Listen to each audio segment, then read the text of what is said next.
Adrian Nicholas Luna ബ്ലാസ്റ്റേഴ്സിന്റെ ജീവനായ ആരാധകരുടെ എക്കാലത്തെയും മികച്ച ഒരേയൊരു സ്റ്റാറായ ലൂണ എന്ന മജീഷ്യനില്ലാതെ ബ്ലാസ്റ്റേഴ്സ് രണ്ടാം പടയോട്ടത്തിന് ഇന്നിറങ്ങുമ്പോൾ പരിക്കേറ്റ സീസൺ ഔട്ടായ താരത്തിന് പകരക്കാരൻ ആരാകുമെന്ന തിരച്ചിലിലാണ് ആരാധകർ. നിലവിൽ നിരവധി റൂമറുകൾ പരക്കുമ്പോൾ ആശാൻ തന്നെ ലൂണയുടെ റീപ്ലേസ്മെന്റ് വിവരങ്ങൾ പുറത്തുവിട്ടിരിക്കുകയാണ്. നിങ്ങൾ കാത്തിരിക്കുന്ന ലൂണയുടെ പകരക്കാരനെ എന്തായാലും ബ്ലാസ്റ്റേഴ്സ് സൈൻ ചെയ്യും. അത് ഈ ജനുവരി ട്രാൻസ്ഫർ വിൻഡോയിൽ സംഭവിച്ചേക്കും. പക്ഷേ നിങ്ങൾക്കറിയാം ലൂണ എന്ന വ്യക്തി ടീമിന് നൽകിയ ഇമ്പാക്ട്. ലൂണ ടീമിൽ വഹിച്ച ഉത്തരവാദിത്തങ്ങളും വളരെ വലിയതായിരുന്നു. സോ ലൂണയ്ക്ക് പകരക്കാരനെ കൊണ്ടുവരുമ്പോൾ വെറുതെ ഒരു പകരക്കാരനെ ഞങ്ങൾ കൊണ്ടുവരില്ല, മറിച്ച് അങ്ങനെ ഒരു പകരക്കാരനെ വേണം നമുക്ക് കൊണ്ടുവരാൻ. സോ അത് വളരെ കടുപ്പമേറിയതാണ്.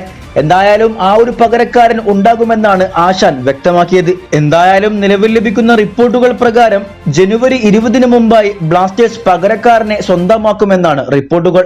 സോ നമുക്ക് കാത്തിരിക്കാം. വീഡിയോയുടെ അവസാനിക്കുന്നു. കൂടുതൽ കേരള ബ്ലാസ്റ്റേഴ്സ് ISL വാർത്തകളുമായി അടുത്ത വീഡിയോയിൽ കാണാം.